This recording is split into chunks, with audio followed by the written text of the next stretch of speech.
Well, hello everybody, and welcome to the Dr. Laurie Davis Show. Streaming live right now on E360 TV, YouTube, and also our Facebook page, Self Worth, the Missing Link Superstars. And I have one with me today. I certainly do. Prince Thank you. Fleet Easton, welcome as my co-host today. We're going to have a great time. But it's been a while since we've talked and seen each other and visited. So just before we get into our discussion, and you'll notice Prince and I are honoring the man in black today, Mhm. and we didn't plan it. So welcome to the show, Prince. Well, hello, Laurie, and I'm so happy to be here. And hello, everyone out there. Yeah, it's been quite a while. We've both been traveling on our own journeys, and like ships passing in the night. And every now and then, as we pass by, we say, "Hey, how's it going over there?" Mhm. Yes, all the way here in the great Northwest to California and back. Yeah. It's beautiful today, but we're starting to feel that crisp air, and we don't want to talk about the weather because that changes every 10 minutes. Well, Right. I want to say here, our weather has changed and it's fantastic. I mean, you can open the doors now. We went down into the low 90s, which for us is like an Arctic breeze. Right. And it's been wonderful. Oh, good, good, good. I'll be seeing you soon. Yes, yes, Yeah, I know that you're coming on down to this I neck of the am. woods. I am in November. Can't wait. It's been a while since before COVID, since I've done any massive traveling. It's just been crazy. I know. And now, well, one thing is really good. They have this resurgence, but they're saying now it's not going to be like they thought it was going to be. So it's Yeah, going to be, it's going to be okay. yeah, for sure. So listen, what have you been up to? What are some things you'd like to let the public know out there or viewers know? What are you up to? You're always up Well, to something. oh yeah. Well, since I saw you last, I released my new single "Shine," which is really doing well on Spotify and YouTube, and it's a beautiful song that was written by a friend of mine, Paul Weston, from Wales, and he offered me that song, and he actually offered me 30 songs. And there's certain ones that you just resonate with. And when I heard that song, it was like, oh, I have to record this song. This is me all over. And Hmm. so we recorded it. And what the sad part is that after I recorded it, Paul heard it and he loved the recording. But shortly after that, he died unexpectedly of a heart attack at 55 years old. So, Whoa. but I told him someday, Paul, I said, I'm going to get the song out to the world. And actually, he offered it to several people. But Oh, yeah, but my version seems to be the only one that's actually taking tread and going somewhere. I've had multiple people interested in it for the soundtrack of feature films. So I'm just setting it back there. It's like everything else. You just throw stuff out there and see where it lands. And I always knew the song was going to land somewhere. It hasn't landed yet, but I always knew it was going to land somewhere. And I know somewhere in the future, it's going to take on a life of its own. awesome. Well, congratulations on Thank that. you. Thank you. And you've been doing some movie work too since we talked last. Well, yeah. And right now with this strike going on, is that for me? No. Tell them I'm not here. All right. You don't know where I am. I forgot to put it in the drawer, you know. Or like Dr. Sharon used to say, it better be God calling. Okay. Yes. Or I might answer it. Okay. Yeah. So, yeah, it's put some stuff on the back burner. Where they're moving forward now with the next film, which is called The Lost Ship. And I think we've discussed that before. I'm very excited because it's my first time singing in German. And Wow. well, yeah. And so they're starting to move forward with that project now. It's going to be shot in 5 different countries. It's going to be IMAX 3D. And it's based on the lost ship of artifacts and gold that Hitler was shipping to India, and it got lost somewhere along the way. So it's the search of this lost ship that's full of gold and artifacts. Wow. That Yeah. sounds exciting. Yeah, so I'm excited about that. And then another project that has come forward is a dear friend of mine, Doc Skinner. He has a new project, a new movie that's going to go into production, and I'm going to be working on that. And the film is called Fly, so that'll be coming up this coming year. And also, you know, we're going to have something in common Oh, next April. yes, we are. I get another title. I get another Well, how are title. we going to say Dr. Prince Fleet Yeah, Reverend. Easton? Yeah. So it was so funny. I put that out to Facebook. I said, okay, how should I do this? Is it Dr. Prince Reverend Fleet, or is it Prince Yeah. Reverend Dr. You know, so Yeah. it was funny. So everybody said that I should be Doctor first and then Prince second. Yeah. So Yeah, I forgot about the Rev. yeah, and Reverend, yeah. So Yeah. I keep being blessed with more titles. More titles. Yes. That's awesome. And you're coming to that, aren't you?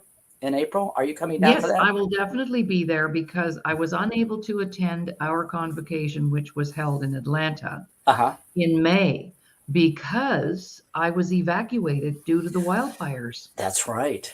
So I have been invited to attend in April, and I'll be there with you. And I've also put forth some really beautiful people who deserve that as well from Canada. Wonderful. So so we'll be seeing each other then as well. So that's great. Congratulations on that.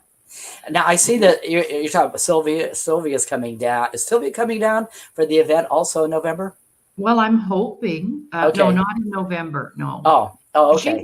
Sylvia, my friend Sylvia is here with me right now. Oh, she is? Yes, we've done a writer's retreat. We've got another one booked, 2 more booked. Had some people come in, and you know what I'm realizing? What? Please? I thought I knew how to write. Guess what? What I know about writing, we could put in a thimble compared to this woman. Oh my gosh. But she's been writing since she was 12. Wow. And she's teaching me so much. And we started a book yesterday. I hired her for 2 days to coach me to get this another book, that idea that I have, 100 Shades of Dysfunction. Oh. And it came up when I was evacuated during the fire. And I'm sitting there in this camper with some very good friends of ours, 4 adults, 4 dogs, in a space probably the size of your kitchen. Oh my goodness. I know. For 2 weeks we were there. 2 weeks. We had 10 minutes to get out. Oh my goodness. Yeah, we did 10 minutes. So what do you grab? Well, you grab your firebox with your passports and all that. And then we grabbed the dog and a bag of dog food and threw some clothes in a suitcase. And it took us an hour and a half to get out of town. Oh, there were 8,000 people attempting to get out. And there was only one way out, north and east. And that was it. So I didn't get to Atlanta, and I thought, well, I did grab a notebook. So I thought, I need to start writing. So in about 40 minutes, and this would be based on the work that I do, I came up with 100 ways that people are dysfunctional. Okay. It took me about 40 minutes to make the list with a little help from a friend. Honestly, I thought that's a book, man. Yeah. Well, we kind of had a disaster here. It's the first time in 80 years we had a hurricane hit Southern California. Yes. And it was bad. We were under mud. Many places were 4 feet under mud, and you could not function. You couldn't move, and we were cut off. The entrances and exits to the freeway, I-10, which is the only way in and out, they were gone. They were washed away. So it was very interesting, and it kind of gave me an idea of what possibly, whenever, I don't want to put it out there, the big one is going to kind of get an idea what it's going to be like to function, and when you can't go anywhere. Because you couldn't for 2 days, you couldn't drive anywhere. Everything was underwater or mud. And it was just, it was really amazing. Well, our community was surrounded by these fires and licked our doorsteps. That's all I can say. The flames. In our town entrance. There's the town entrance. There's a 2-lane highway, and there are the trees on fire. Oh, wow. And at the front end of our town, there are gas stations, uh, double B, 18-wheelers hauling propane and oil, and then there's a Yeah. truck stop there. Like the whole thing could have gone up in no time. Wow. Yeah. So while we were camping, we were staying in the backyard of friends of theirs, Uh-huh. and there were more than one. There were 4 or 5 families. So I was just there enjoying the outdoors. It was lovely weather, watching people as I do, and writing things down. And how people respond and react to things is very interesting, right? Right. So I wrote down my 100 things that I saw and that I know about. So we Okay. started writing about that. Well, I just did an event with Robbie Motter, and in the middle of it, we were sitting there eating something, and she said, you're gonna be in the next book." I said, "Oh, definitely." She said, "Oh yeah, you're gonna be writing." I said, "I don't write." Well, I'm finding out I don't either. Yeah, she said, she said, "Oh, don't worry about it." I said, "If you get me a ghostwriter, I possibly can do it. I can dictate to them, but I am not a writer." So we'll see where that goes. Well, maybe we should pull our friend Sylvia into that gig. Well, I do have a book in me that eventually, I've always said there's a book in there that's going to come out one day of my journey, of all the things I've experienced definitely. and what have happened to me along the way. Yeah, absolutely. All right. Well, Yes. Thank you for the catch up. It was really You're welcome. great for our viewers. They haven't seen you in quite a while either. So that was awesome.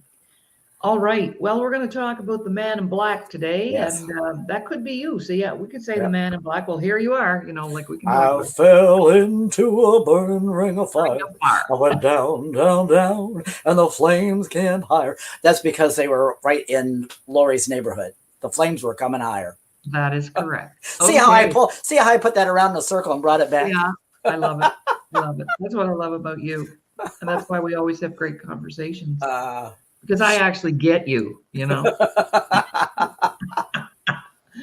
All right. Okay. And we have to be friends. I tell all my clients this, and my former clients, we have to remain friends because I know too much and you know too much. Yes. So that's why we always stay friends. Okay. Yes. I want to share a little story that will start us off with our Johnny Cash discussion, because Fleet and I have done a few shows. We did a show about the Elvis movie. We like to do what we call a movie review, or looking at the life of an icon and having our own input in that and what we've learned and what we've researched. But I have a nephew. He's 26 now. He's 6'4". He was bullied in school, forever, when he was a runt because he was tiny and small. But anyway, he's now 6'4", and he looks like Johnny Cash. Oh, really? If I showed you his picture, and he's a big Johnny Cash fan. And that's unusual for our young people, because if you ask some young people who is Johnny Cash, they wouldn't even know who we were talking about. But it all began when he was about 13. He was spending some time with me, and we had a big, huge country and western tack shop in my community called the Ponderosa. And you could go there and get really cool clothing and all kinds of stuff. So I took him out there, and I had my grandbabies with me too. They were younger. So I said, let's go over to Ponderosa. We'll get a snack. And Gary, I'd love for you to get you a cowboy hat. So remember, we're all from the East Coast. So, this was all new for us, culture and all that, the Western thing. So he finds this black hat and he puts it on. And in my car, I had a Johnny Cash CD in the machine. And so that was his introduction to Johnny Cash. Oh, okay. Yeah. And he still has that hat. And he wakes up every morning and plays Johnny Cash. Oh. And my grandson at the time was 7 or 8. And he said, "Oh, do we have to listen to that music? That's terrible." And my nephew said, "Ronnie, you are here in Alberta, and I would say it's time for you to find your inner cowboy. There you go. Because I just found mine, and he's been Western ever since. So, yeah, so I have spread the word, let's say, to the next generation. So let's start off with you. What is it that you know? I know you did some research and you found out some things that maybe our viewers are unaware of. I know I was unaware of. So over to you. Well, I didn't realize that actually his name, Johnny Ray Cash, didn't come until he was like 19 years old. When he was born, his mother wanted to name him Johnny and his father wanted to name him Ray. So they compromised and they just gave him two initials, JR. And it was very interesting because I didn't realize that too in the research. But I also watched the life story, the documentary of his life, the official one that he approved of that he's in. And yeah, it wasn't until he joined the Air Force when he was 19 years old, they wouldn't accept JR. Oh, wow. Initials. So at that time, that's when he finally decided he was going to be Johnny Ray Cash. Oh, So wow. I didn't know that. Yeah, he was always known as JR. Yeah. Mm-hmm. Well, the other thing too that I noticed, because you shared with me, talk about his siblings, because I thought he just had that one brother that passed away in that terrible, tragic accident. But there was more to that. He had a multitude brothers and sisters, which I was not aware of. That how I became aware of that, not just researching it, but I watched This Is Your Life. He did an episode of This Is Your Life, and his brothers and sisters were on there talking about him. That's how it kind of like spurred the interest. And then I went in and went, I only ever heard of his one brother that was killed and never knew that there were other ones because I don't think they were really ever mentioned. Never, not in any of the movies anyway. Yeah.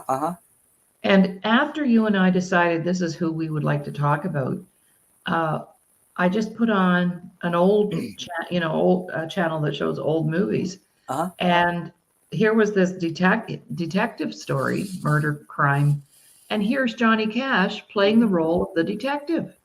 I didn't know he did movies.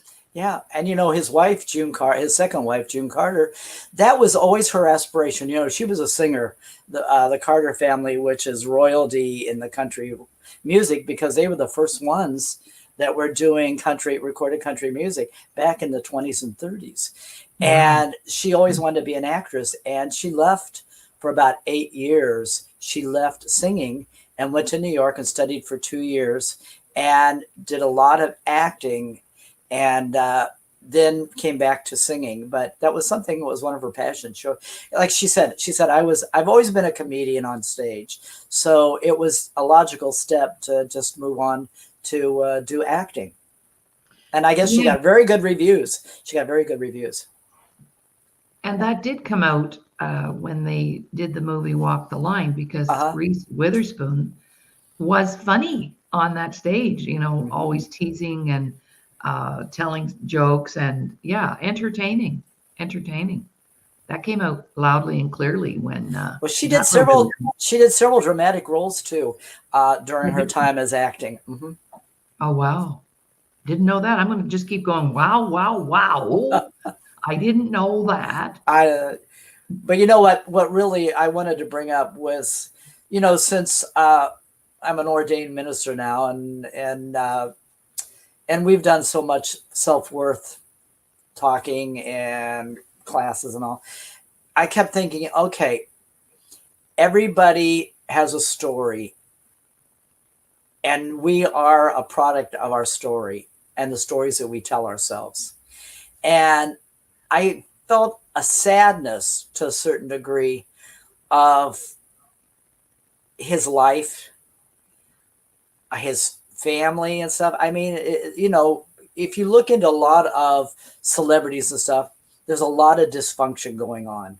Mm-hmm.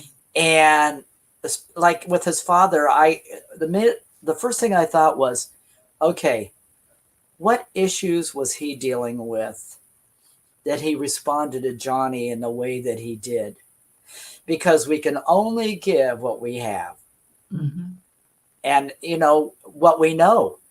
And if we don't know all the story, we have a tendency to fall short of other people's needs.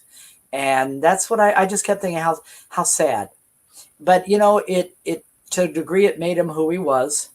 He always, his whole life, he was always looking for redemption. And that comes from a low self-worth esteem, that he's always looking for acceptance and love. That his father was very cold. He wasn't emotional. In the documentary, he said, my father never said he loved me, and he never said the word I love you to the family or anybody. So what kind of effect would that have on you when people are devoid of emotion? Well, we know the outcomes of that, don't we? And his life would not be the only one, because even myself, I sought the approval of my parents until I was like in my 40s. The only thing I wanted from them was their approval, that I had value, that I was special. And that generation, my dad's generation, very stoic, you just didn't display affection that way. And my dad only ever told me, although I knew he loved me, I knew from the way that he treated me, but I only ever heard him say the words once. Yeah. Now his mother was very supportive and really loved him and encouraged him. And at around 13, when his voice changed, his mother said, "You have the gift." And after that, it was always known as the gift, because his voice dropped down into that bass range. So she told him, "You have something special." And she said, "God's given you a gift, and you need to explore and pursue that gift." So he did have that coming from his mother's side. Yes. Well, I think too, I know that that lack of self-worth, right from the get-go. And then, of course, he was blamed for that accident. Yeah, his brother being killed. The buzzsaw went right from his ribs down to his stomach and just ripped him open. And his father always. I was just listening to something just a little bit ago, and his one daughter, said that that was always in the back of his mind, that felt he was blamed for his brother's death, because he kind of had a premonition. He said he had a premonition that he wanted his brother to go with him fishing, but his brother said, "No, I have to go work." The family had to work. They were very poor. And they were actually a part of the the Roosevelt deal, where they received 20 acres of land. The grapes of wrath. They were the kind of part of the story of the grapes of wrath, where they all went out, they got their land and stuff, and so they built their cabin, and so they lived that kind of life where they had to scrape and stuff to survive. And the sad part is that, he was always loving music. Even as a child, he was always listening to the radio. And it's funny that one of the people he listened to a lot was the Carter family. And maybe that was a precognition of what the future was going to hold. So, but his father always said, it's a waste of time. It's a waste. You'll never amount to anything. Music will never give you money and all. And so, so like I said, he had he had one side, he had the positive, and the other side telling him it was nothing. So, but when you have a desire and a drive, you just, you have to do something. You have to do something. It's just like with me. I knew as a child what I was always going to do. I knew I was going to do as a child. And thank God I've been able to do it my whole life. And I think that he said somewhere down inside him, he knew that he had to express this gift that he had. So. Absolutely.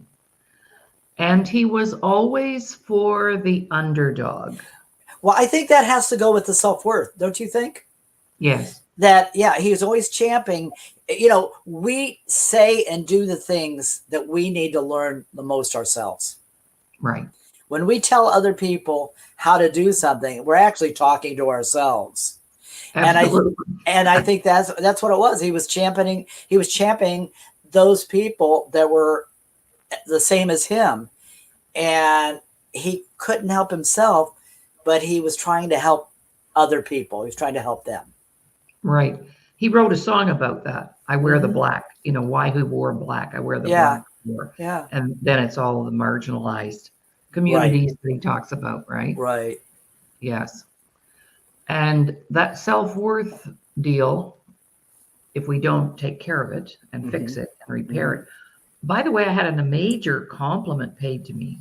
Oh, did you? Okay. Yes, I did, from somebody who has never been a client or anything, but that I worked with some of the family. And he said, I'm going to give you something and you can keep it and you can use it. And I said, what's that? He said, well, you know what, Dr. Laurie Davis, you are a soul mechanic. Oh, there you go. Isn't that cool? Yeah, you could. That could be your little moniker on That's the, right. And yeah, the soul soul mechanic. mechanic. Yeah, I love Yeah, it. I love because it. the tagline to that, which I've always used anyway, when people say to me, you know, so what do you do? My specialty is in the repair and restoration of one's self-worth. So a mechanic fits with that. A soul mechanic specializes in the repair and restoration, not of your vehicle, Yeah. but of your soul. And because you see, later on, that rears its ugly head if it's not looked after. Mhm. And we all know the devastation that came to Johnny Cash Oh yeah. midstream.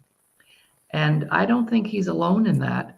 It's just that when it happens to our celebrities, everybody knows about it and it's, you know, look, frowned upon. And but after all, we're just, you know, just people, right? At the end of Well, the you day. know, it's like the old saying, which is truth. I mean, it speaks truth. We're searching for the love we never felt we got as a child, and we're always searching for that acceptance and that love. So Yes. we're looking for it, always trying to fill that void Mhm. that is there all the time, that we never felt we've received as a child. That's So right. mhm. So that's why an audience, you see, Yeah, an yeah. audience, when you get the applause or people come up to you after and they want your autograph, and that's the way that some people have chosen to get that Well, you know, approval. what I was gonna say. This is interesting because things are popping into my head. But you know, Oh, in a way, yes, it's wonderful. But in a way, it's an empty recognition mhm. because it's only a temporary solution to the problem. Right, Because tomorrow you wake up and you're right back in the same place. right. And another thing that was really interesting is, and I mean, I've dealt with this myself in my younger days of my career, that I can have 1,000 people tell me I'm fabulous, but have one person say one thing negative, and I want to gravitate to that negative statement because somewhere deep down inside of me, it's resonating with something that I'm feeling with inside of myself. Yeah. It confirms that maybe you're not as good as you think you are. Or Exactly, right. exactly. And It's we all suffered with that, not feeling good enough, right. right? Boy, I So, had such amazing revelations. No wonder I'm going to be a doctor. well, there you go. Exactly. Right? You're getting the doctorate for the work you've already done on yourself and all that you've contributed to the lives of other Yeah, people. I have these revelations that just pop into my Yeah, that's head. good. That's good. Well, we always have these talks when we banter back and forth. We might be Yeah, talking about Johnny Cash, but we're really, really, ladies and gentlemen, we're talking about us, ourselves. Exactly. right? So, yeah, and I'm very concerned right now about our, uh, you know, when Johnny Cash was young, we were all young at one time, Hmm. but our youth, you know, where are they going for that kind of education that they need? Hmm. Because, like we said earlier, if it's not taken care of, it will play itself out later on in life. Well, it goes into escapism, drugs, alcohol, trying to put a Band-Aid on it, trying to Mhm. find some relief from it, temporarily. And that's kind of what happened with Johnny and with his drug addiction. I mean, he went on the road, and back then, thank God we don't have to do that today. But back then, when you were coming up in your career, you had to make personal appearances. You had to go do one-nighters. You had to go across the country. You never slept. And that, because also of the self-worth, it can lead to drug addiction and alcohol, and to maintain that schedule, one of his people said, "Oh, here, take this," Right. and then one thing led to another. And I was interesting, like he was talking about back then, it was something that was commonly accepted. The doctor prescribed you Oh, yeah. amphetamines and barbiturates. And no, they're okay for you. They're okay. They had no idea of the addictive quality that they had.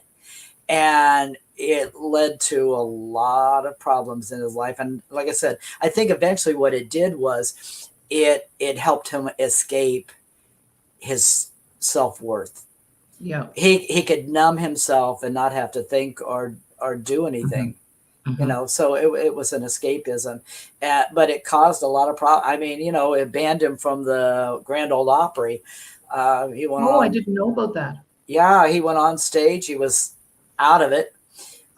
He tried to pull the microphone out of the stand. He couldn't get it out. He got pissed off and mad, and he took the microphone stand and threw it and broke the lights. And then he went over and he was kicking all the lights out and stuff and just screaming obscenities. And they said, "Okay, you're done. We don't want you back here." Yeah. It's kind of like, it's funny because Elvis was the same way. He was banned. He was banned from the Grand Ole Opry too. Was he really? Yeah. Oh yeah. Yeah, he was banned from the Wow. Grand Ole. Yeah.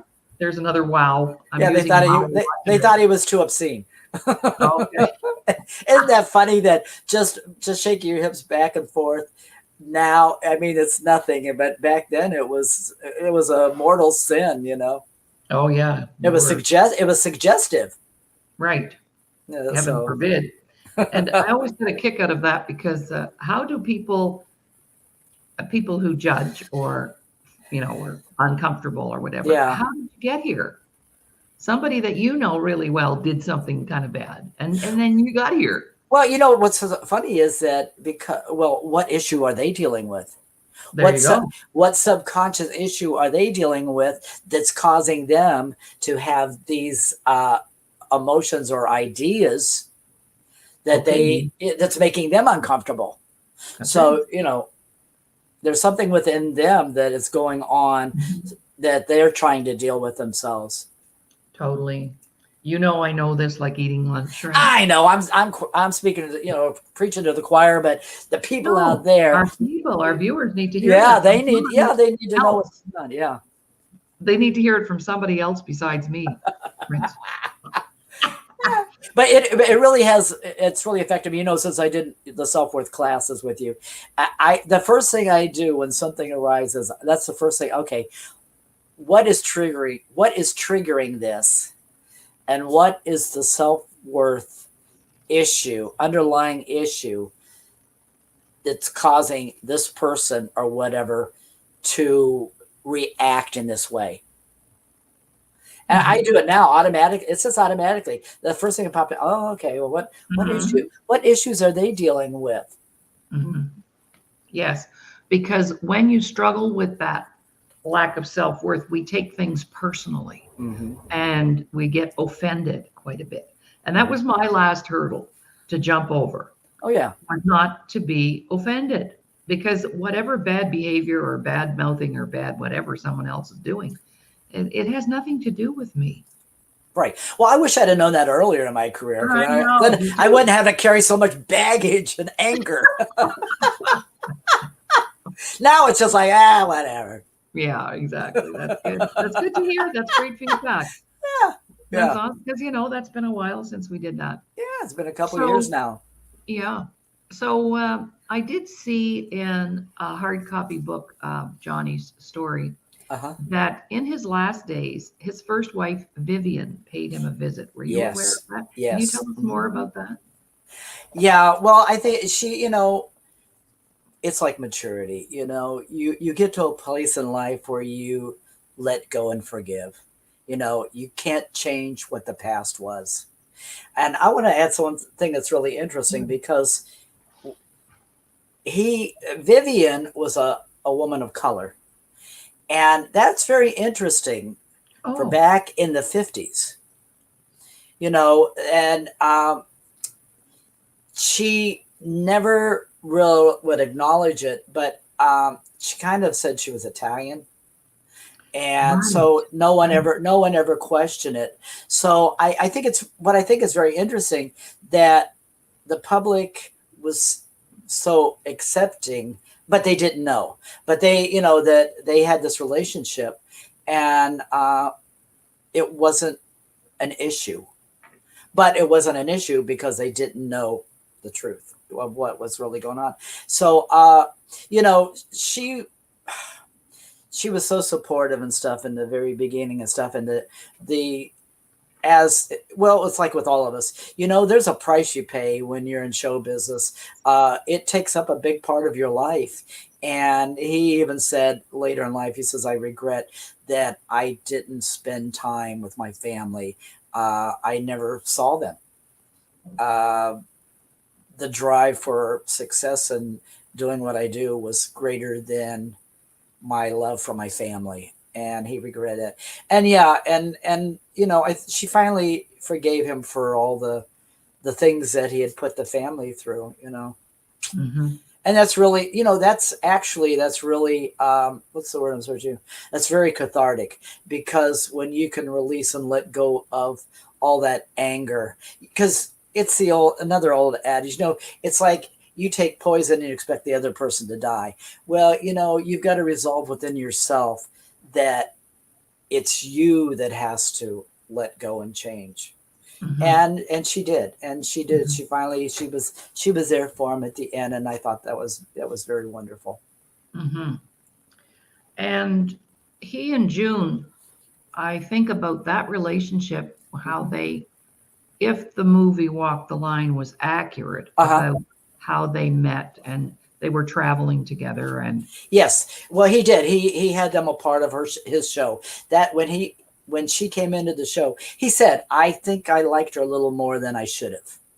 okay. So there was already something. And like I said, going back to as a child, I mean, he was very aware of the Carter family when he was young, and he kind of idolized them. So when he had the opportunity to bring them into his show, it was like bringing royalty in. And Right. so there was just an automatic spark there between the Hmm. two of Hmm. And them.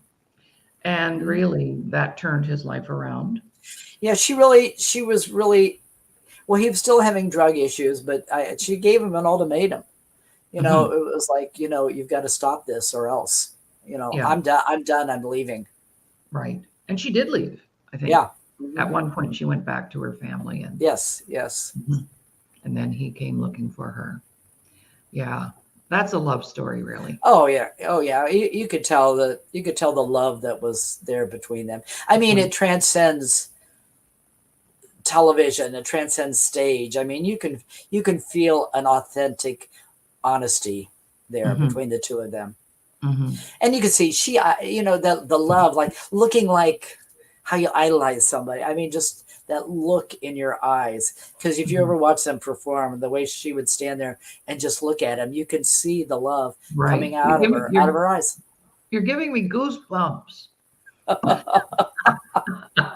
Oh, Aw, just talking about that, giving me aw, goosebumps. Woo. aw. Yes. Um, so what else? Do you know? Did you learn any more about the movie career? How that got started, or how it ended, or you didn't? No, actually, there wasn't much information about his acting career. I think it was just something that, like most of it, when you're a singer and stuff, uh, you get opportunities to Mhm. expand and go into other genres in your career. So I didn't find out much about Yeah. the opportunities that were given to him. Yeah, and in that movie that I watched, he was fairly young. I was thinking maybe that was while he was still trying to make it as a singer. I don't think he was Hmm. accomplished at that point in time, but he had an opportunity to be in a film and he stepped in. Yeah. Well, he was nominated 35 times for a Grammy, but he Really, only he only won 13 times. But at least 13 times is better than no no time. Grammy. No, yeah, but 35 times. But he it was so funny that here's another thing I thought was interesting, that when he started out singing, he wanted to be a singer before he got anywhere.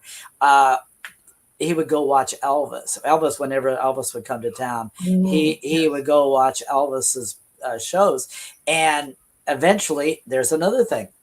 I don't know if it's manifesting or precognition, that he ended up traveling with Elvis, Yeah, and they they were were friends. they traveled on the same circuit, doing a show together. So I mean, that was very interesting. Wow. Yes, there's another wow. I Yeah. think I said wow. Probably not very good. Oh, and Elvis did introduce June and Johnny. He introduced them the very first time. Really? Yes. Whoa. And here's something else I found it was interesting. Okay, the some of the issues that they had beside the drug issue was that Elvis had written love letters to June, and they had some kind of relationship. And Johnny found the letters, and that was one of their big blow ups they had. And he got so angry that he took awards, love letters, and went to the lake behind his house and threw everything in the lake. He exploded, threw everything in the lake. Oh no. Mm-hmm. Whoa. I've Mm-hmm. gone from wow to whoa. I did my research here. I know you did, and I'm grateful for that because you said you'd do that, and I appreciate Uh it. huh. Yeah. And there was a time for me, my parents listened to old country and old rock and roll. So, we grew up with the music. It wasn't really, the Beatles were my thing. I was a teenager during the time of the Beatles, not Elvis or Uh huh. these old country singers or whatever. But because our parents played it so often, it became part of who we were. So I believe there was a time when I felt that Johnny Cash, other than what you mentioned about his levels of bass levels that he could sing, but I never felt that he was a good singer. I thought he was a terrific storyteller to That's it. music. I was going to say that. Well, it's just like no, Nelson. Ricky? No, the country singer Really? Willie Nelson. It's just they're storytellers. No, Yes. they don't have great voices, but there's some kind of magic that they have at what they do. And they're storytellers. And there's something, well, it's like it was what they were meant to do.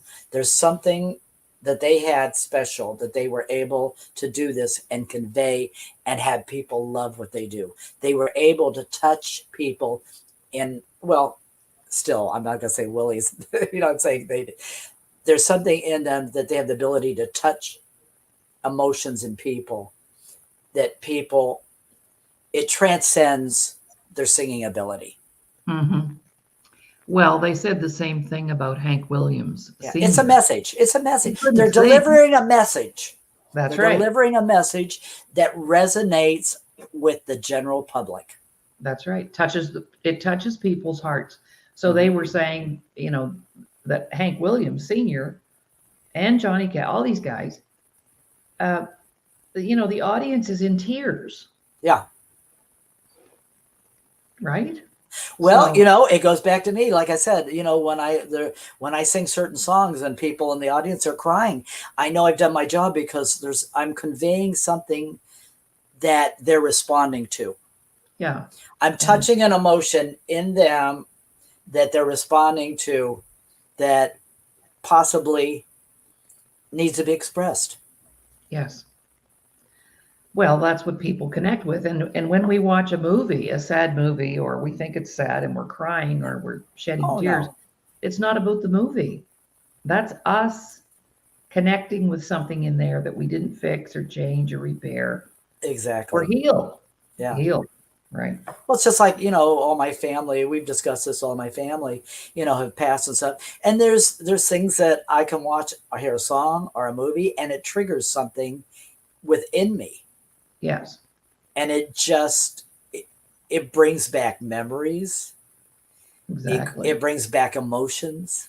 Hmm. So that's what Johnny, Willie Nelson, well, all those people, they touch an emotion that's, I would say, a raw emotion. It's raw. It's Yes. unfiltered. It's not contrived. It's not musical arrangements. In the later year, towards the end of his life, I should say, Rick Rubin, this kind of like, I don't want to say hippie guy, but kind of like, and he thought, he got this idea. Oh, you know what? I could take Johnny and create this raw productions with just a guitar, and I think I can bring him back. And that's what he did. He believed in it, and Johnny had a resurgence towards the end of his career. Right. He had gone out of, he had always been there, but he wasn't in the public eye anymore. He had a lot of health problems. All those things that he did to his body caught up with Oh, him. They right. caught up with him. Did he have a TV show? Yes, he did. I just remembered Yeah, something about he had that. the Johnny Cash show. Yes, he did. Hmm. Wow. Now you make me want to just do more research. And what was interesting, that he had leadway of who he wanted as guests. A lot of times with producers stuff, they pick the guests of who you're going to have, but he had a lot of leadway of who he wanted on the show. So he had he had Joni Mitchell and all the people of that day. The times they are changing. What's his name? All those Mhm. people, the '60s. I can't. Yeah. I should have wrote more names down. No, that's okay. That's okay because I but just remember. but but they were all people he had on his show were also kind of revolutionary people that Right.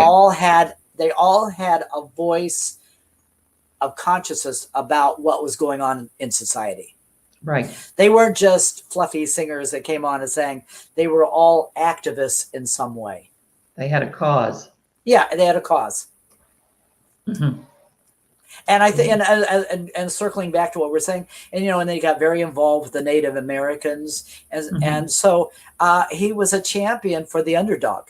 Yes. So no matter if it was prisoners, because it's so funny that he said, even though he never was in prison, he felt like he was in prison, and where his uh,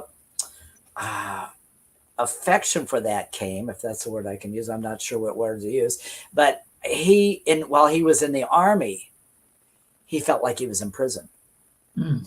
and that's where he started getting fascinated with like Folsom Prison and all these causes, because he said he felt like he was in prison.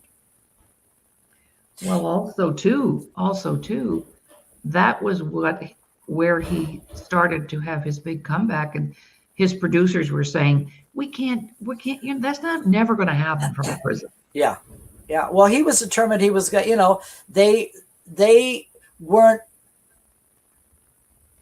upset as about the concert. They just didn't want a live album done at a prison because they didn't think it was marketable or profitable Right. for them. But he said, I'm doing this. I'm doing it. Yeah. And look what happened. And it won the Grammy for Best Album of the Year. Wow. Another wow from Laurie. Oh my Yeah, goodness. I'm not saying that word another one time today. yeah. But another thing, like he said, Johnny said, he lived a life of sin and redemption. It was a constant battle. Uh, he would do bad things, and then he would feel bad about them and repent. And it was this vicious cycle. And that all goes back to self-worth. Right. A You know, lack of. Yeah, and and growing up in a family, where religion tells you, can tell you you're bad if you do bad things. And he carried that. He was constantly trying to redeem himself. And that's why he was also attracted to gospel music. When he started out, he just wanted to do gospel music. And Sam Phillips at Sun Records said, that's not marketable. I can't sell it. And he tried dozens of times to get signed by Sun Records. And eventually Sam Phillips said, okay, find a song, come back and sing a song that's not gospel or religious, and I'll listen to it. So he did. And Sam Phillips signed him, and then the rest is history. But it took a long time. It didn't have, like in the movie where he's standing outside, waiting for Sam Phillips and approaching himself. That wasn't what really happened. That was writing license by the movie writers. Right. And another thing I did, and here's another thing I learned. Okay, from the movie Walk the Line, you remember the tractor scene where he's going, trying to get the tractor up the hill from the lake? Yeah. Okay, well, that has a little bit of truth to it. But what happened was he tried to commit suicide. He tried to drive the tractor off a cliff. Oh. And so it was he was very high on his drugs. And that was one of his attempts to commit suicide. Oh my! I didn't know that. Yeah. Mm-hmm. Yes, that's the ultimate outcome when we decide that we're not valuable. Mm-hmm. Anybody who loves who they are will never do anything to hurt themselves. This is a little side note. Here's a little sidebar. I did not know this because being in the business, I like to learn a lot about different performers. Frank Sinatra attempted suicide several times. Did he really? Mm-hmm. Oh my.